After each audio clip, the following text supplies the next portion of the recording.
Hi అండి, నమస్తే, welcome back to our channel. ఈరోజు నేను ఇంట్లోనే కోవా ఎలా రెడీ చేయాలో చెప్తానండి. కానీ దీనికి ఎక్కువ పాలు అవసరం లేదండి, మిల్క్ పౌడర్ తోటి చేస్తున్నాను.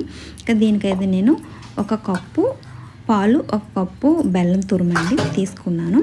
ఇంకా వీటిని పాల్లో వేసి కాసేపు పక్కన పెట్టేసాను. ఇలా కొంచెం కరిగిన తర్వాత నేను వీటిని అయితే వడపోసుకున్నానండి, పాలను అయితే. ఇంకా బెల్లం పూర్తిగా అయితే కరగలేదు, మళ్ళీ కొంచెం పాలు వేసి మరొక్కసారి కలిపేసి నేను ఇంక మొత్తం వడపోసుకున్నాను. చూసారుగా నేను మొత్తం మిల్క్ పౌడర్ తోటి చేస్తున్నాను కదా. ఒక కప్పు మిల్క్ తీసుకున్నాను, అలాగే మిల్క్ పౌడర్ అండి ఇది.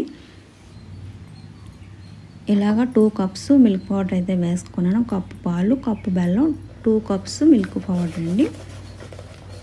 వేసుకున్న తర్వాత స్టవ్ మీద పెట్టుకుని, ఇంకా స్టవ్ మీద పెట్టిన తర్వాత మనం ఇంకా కంటిన్యూస్గా కలుపుతూనే ఉండాలండి. ఇంకా ఒక్కసారి ఆపేమంటే కింద అడుగైతే పట్టేస్తుంది. అలాగా మనకి దగ్గర పడే వరకు కలుపుతూనే ఉండాలి. ఆ థిక్నెస్ అన్నది రావాలండి. ఇంకా మన కోవా అంటే ఎక్కువ పాలు కావాలనుకుంటాం కదా, మిల్క్ పౌడర్తో కూడా మనం కొంచెం సింపుల్గానే చేసుకోవచ్చు, కానీ కొంచెం టైం అయితే పడుతుంది మనకి. ఇలాగ మనం దగ్గర పడే వరకు, అంటే మనకు ఆ థిక్నెస్ వచ్చే వరకు కూడా కంటిన్యూస్గా కలుపుతూనే ఉండాలి. చూసారుగా నేను ఇంకా అలా కలుపుతూనే ఉన్నాను.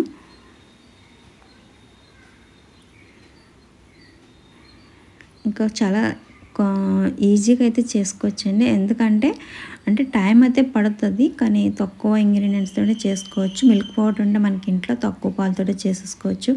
ఎందుకంటే కోవా కంటే చాలా పాలు కావాలి, అవి ఎక్కువ మరిగి దగ్గరికి అవ్వాలని చూస్తాం కదా. కానీ మనకి మిల్క్ పౌడర్తో కొంచెం సింపుల్గా చేసుకోవచ్చు. ఇంకా కొంచెం థిక్నెస్ వచ్చిన తర్వాత నేను ఒక స్పూన్ అయితే నెయ్యి వేసుకున్నానండి. ఇంకా నెయ్యి వేసుకున్న తర్వాత మరలా కలుపుతూనే ఉన్నాను. ఇవి కూడా తొందరగా కూడా పాడవ్వండి, మనం ఇలా రెడీ చేసుకుని పెట్టుకుంటే. ఇంకా ఇంట్లో ఎప్పుడైనా స్నాక్స్ లేనప్పుడు ఇలా రెడీ చేసుకుని పెట్టేసుకోండి పిల్లలకి. ఇంకా స్కూల్ నుంచి వచ్చిన తర్వాత వాళ్ళకి తినడానికి అయితే ఇంట్లో ఏదో ఒకటి ఉండాలి కదా, ఇలా చేసుకుని పెట్టుకుంటే వాళ్ళు కూడా ఇష్టంగా తింటారు. ఇంకా మనకి మిల్క్ పౌడర్ కాబట్టి పర్వాలేదండి. కొంచెం దగ్గర పడింది కదా, ఇంకొక 2-3 మినిట్స్ అయితే ఇంకా అలాగ నేను లోపలనే పెట్టుకొని కలుపుతూనే ఉన్నాను. ఇంకా నా వీడియో కానీ ఫస్ట్ టైం చూస్తున్నట్లయితే లైక్ చేసి, షేర్ చేసి, సబ్స్క్రైబ్ చేయండి. ఇంకా ఈ వీడియోని చూసిన ప్రతి ఒక్కరు కూడా సబ్స్క్రైబ్ అయితే చేసుకోండి. నేను పాత వీడియోలో చెప్పినట్టుగానే నాకు ఇంకా సబ్స్క్రైబర్ అయితే ఓకే అయ్యారు, కానీ వాచింగ్ అవర్ అయితే కంప్లీట్ అవ్వలేదు. కాబట్టి నా వీడియో అయితే ఫుల్గా చూస్తారని అనుకుంటున్నాను. ఎక్కడ స్కిప్ చేయకుండా పూర్తిగా అయితే చూడండి. బోర్ కొట్టిన సైడ్ తప్పదండి, కొంచెం చూస్తే దానివల్ల నాకు వాచింగ్ అవర్ అయితే పెరుగుతుంది. మీకు ఈ స్వీట్ రెసిపీ తెలిసినా సరే కొంచెం మీరు ఓపికగా వీడియో అయితే పూర్తిగా చూసారంటే నాకు వాచింగ్ అవర్ అయితే కంప్లీట్ అయిపోతుంది.